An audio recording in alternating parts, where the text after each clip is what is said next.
Hello and welcome back to our second episode in the introduction course to SQL.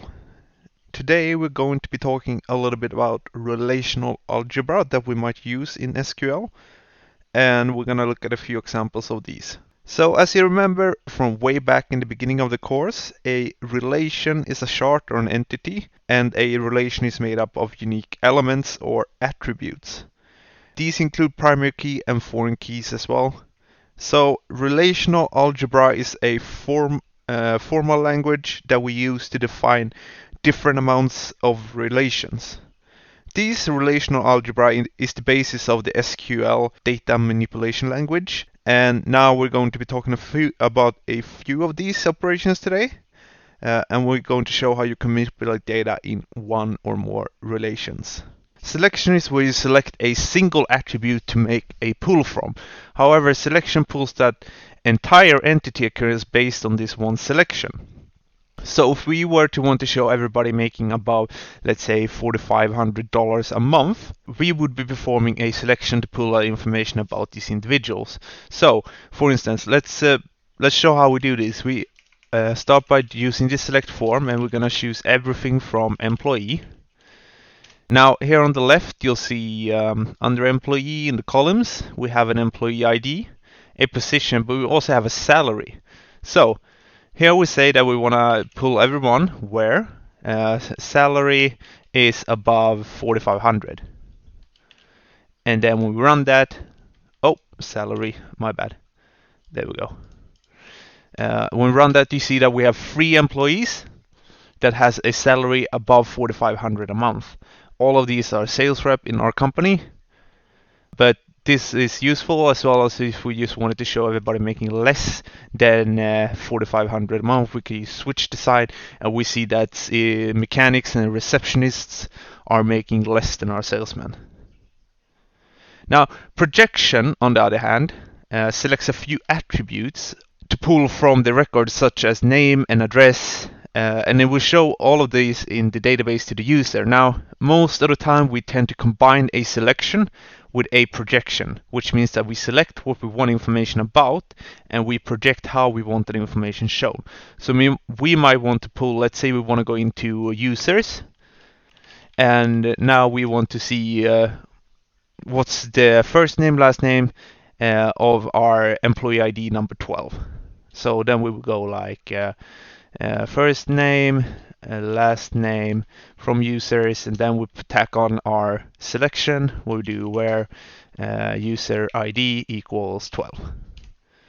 And we see that her name is Virginia and she is Virginia Lopez.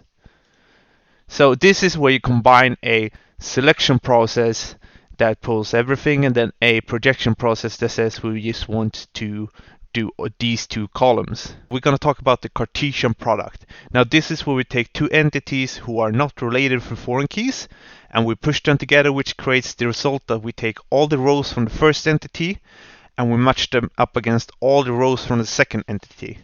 What this creates is an overview of what we have in both tables together.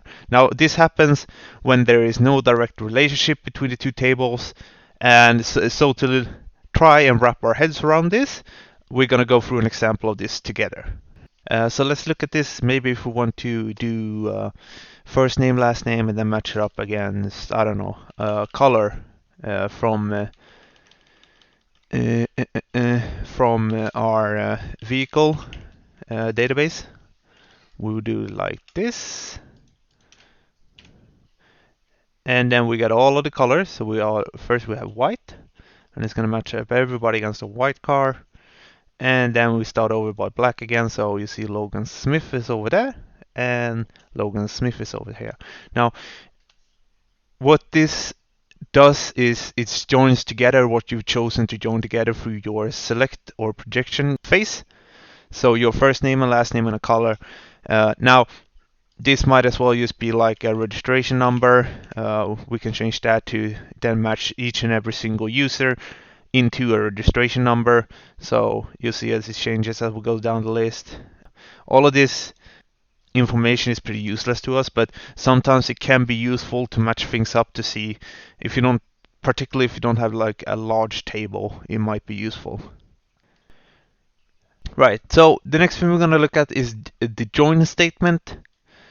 Join allows us to actually select two tables and bring them together. Now join works through foreign keys, so it's important for you to have your database modeled correctly here, since foreign keys are what connects your join statements.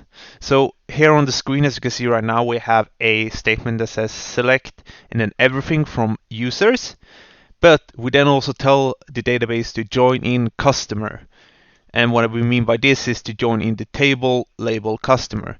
So we have the table users, which has all of these attributes inside of it, and then we tell the database that we also want to join in our customer table into it. So here we will want to see the customer ID, the customer type, organization number. So as you can see here, we say that users.userid equals customer.userid.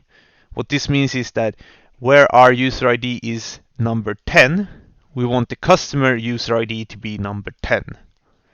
Where there is 11, we want it to be 11 in the other table as well. We are matching our user ID from one table to the other to get a unique response from that table, and then we match those two together. So as you see, it has the user ID number 10, Gary Martinez, but he has the customer ID number 1. Now, this is the primary key in the customer table, customer ID, but user ID is the primary key inside of users. As you can see here on the left, here is user ID, and here we have customer ID.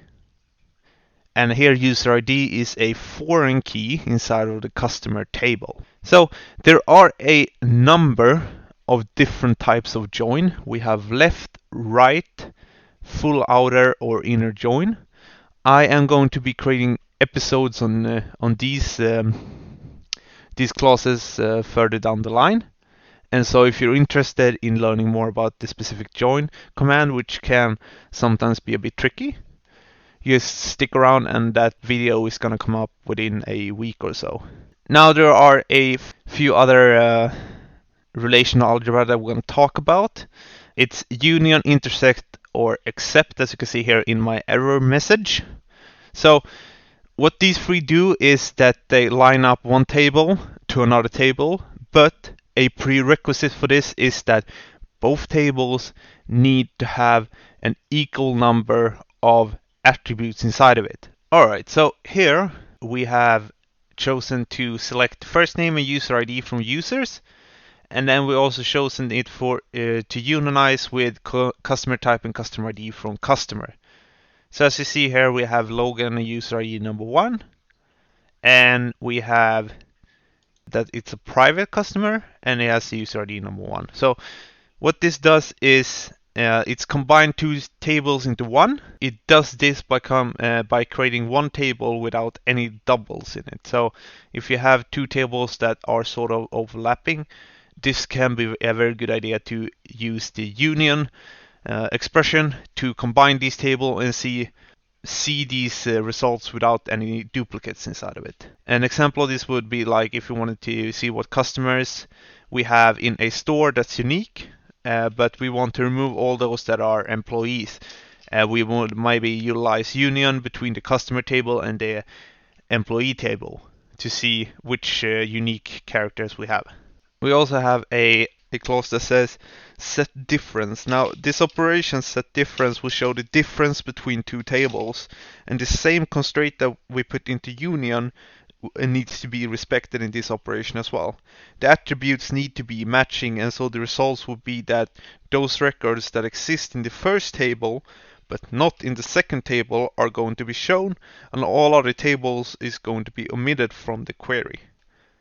Now this might be interesting if we wanted to, for instance, see which vehicles we're currently selling. So we would say use set difference or except as a call in SQL to compare our inventory of vehicles against the vehicles we're currently selling to see if we're lacking any inventory.